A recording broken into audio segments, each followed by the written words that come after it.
नमस्कार मंडळी, तुम्हा सर्वांचे मराठी कट्टा या चॅनलमध्ये अगदी मनापासून स्वागत. मंडळी, मधुमेह हा शब्द ऐकला की मनात पहिली गोष्ट येते ती म्हणजे काळजी करणं.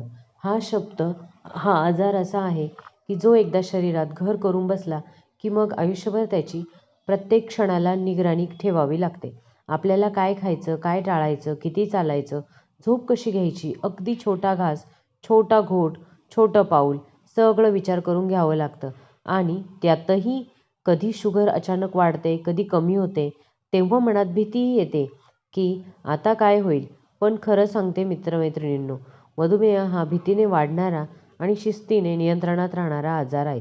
आपण थोडंसं आपलं जीवन बदललं, थोडी शिस्त लागली आणि काही जुने घरगुती नैसर्गिक उपाय सतत केले तर शुगर फक्त कमीच होत नाही, तर खूप काळ स्थिर देखील राहते. अनेक लोक आजही औषधांसोबत हेच उपाय करून आपले बीपी, शुगर, वजन आणि पचन सगळं नियंत्रित ठेवतात. आणि म्हणूनच आजच्या या व्हिडिओमध्ये मी तुम्हाला तेच सांगणार आहे, जे आपल्या घरातच मिळतं, जे करणं सोपं आहे, जे शरीराला त्रास न देता शुगर नियंत्रित ठेवतं आणि ज्या उपायांना हजारो रुपयांची गरज देखील नाही.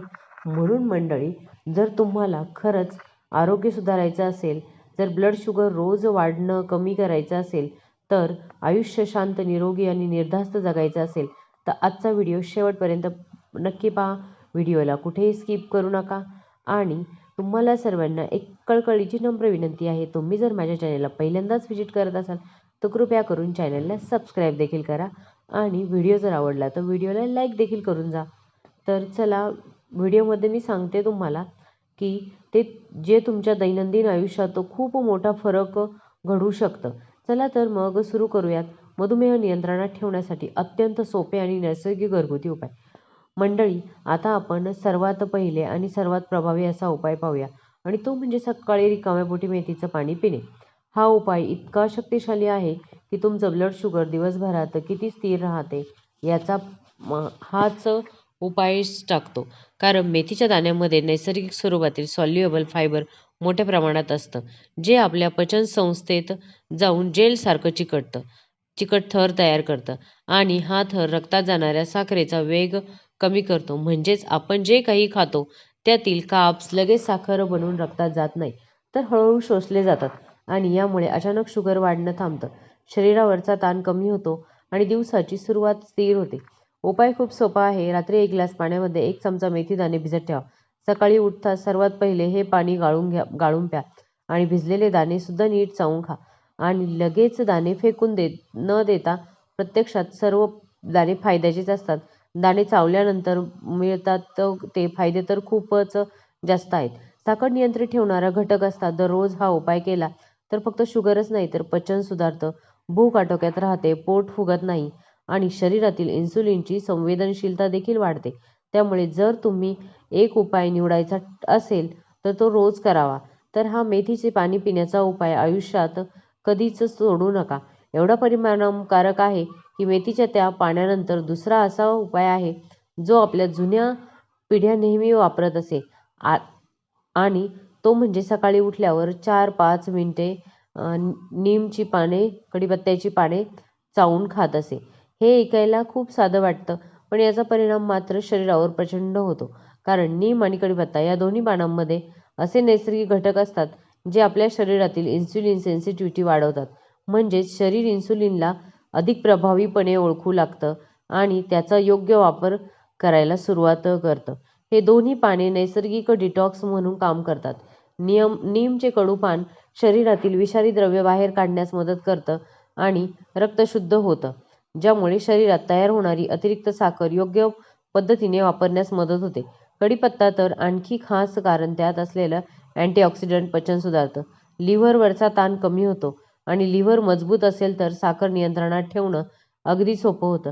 असं समजा की रोज सकाळी ही जी काही पाने चावून खाल्ली तर तुमचं शरीर शुगर प्रोसेस करण्यासाठी आतून तयार होतं. त्यामुळे दिवसभर तुम्ही जे काही खाता, भात, पोळी, नाश्ता, चहा, त्यातले साखर लगेच वाढत नाही. कारण नीम आणि कडीपत्ता शरीराला आधीच शुगर कंट्रोल मोडमध्ये आणून ठेवतात. आणि हो, याचा आणखी एक फायदा म्हणजे ही नीम खाल्ल्याने भूक नियमन होते. दिवसभराची अनावश्यक भूक लागत नाही, क्रेविंग्स कमी होते. त्यामुळे आपण उगीच खाणे टाळतो आणि मधुमेहासाठी चांगला फायदा होतो. सतत खाल्ल्याने देखील शुगरचे स्पाइक वाढत असतात. मित्रांनो, हा उपाय खूप छोटा आहे पण परिणाम मात्र खूप मोठा आहे. रोज सकाळी फक्त 4-5 नीम कडीपत्त्याचे पत्ते चावून खाऊन तुम्ही हेल्दी राहू शकता. आता पुढचा उपाय पाहूया. पुढचा उपायही खूपच सोपा आहे. हा उपाय आहे, तुम्ही रोज जेवणानंतर 10 मिनिटे चालायचे. जेव्हा कधी तुमचं जेवण होईल सकाळी किंवा रात्री, तर तुम्हाला 10 मिनिटे चालायचे. यामुळे काय होतं, जेवण झाल्यावर आपल्या शरीरात कार्बोहायड्रेट्स लगेच साखरेत रूपांतरित होऊ लागतात आणि आपण जेवून लगेच बसलो किंवा आडवे झालो तर साखर थेट रक्तात जाते आणि त्यामुळे देखील शुगर लेवल एकदम उंचावते. पण याच वेळी जर आपण थोडंसं चालायला सुरू केलं तर लगेच त्या साखरेचे प्रमाण ऊर्जा म्हणून होऊ लागतं. म्हणजे जेवणातून तयार होणारी साखर रक्तात गोळा न होता ती तुमच्या चालण्यामुळे स्नायूंमधून खर्च होऊन जाते. म्हणूनच केवळ 10 मिनिटाच्या हलक्या चालण्याने शुगर स्पाइक थांबतात, इन्सुलिनवरचा ताण कमी होतो आणि पचन सुधारतं.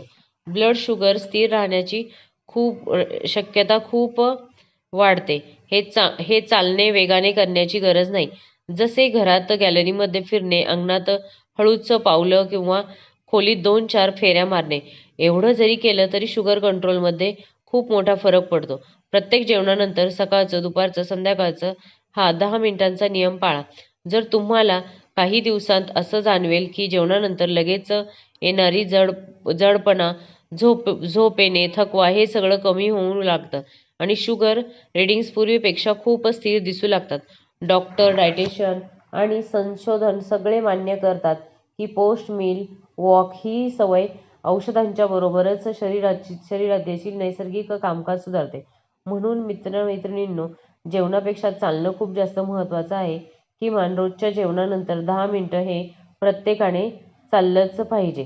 आता यानंतर आपण असा एक उपाय पाहणार आहोत जो रोजच्या स्वयंपाकघरात असतो पण त्याची शक्ती मात्र लोकांना माहीत नसते आणि तो म्हणजे दालचिनी. दालचिनीचा सुवास छान वाटतो. दालचिनीचा चहा पण खूप जणांना आवडतो.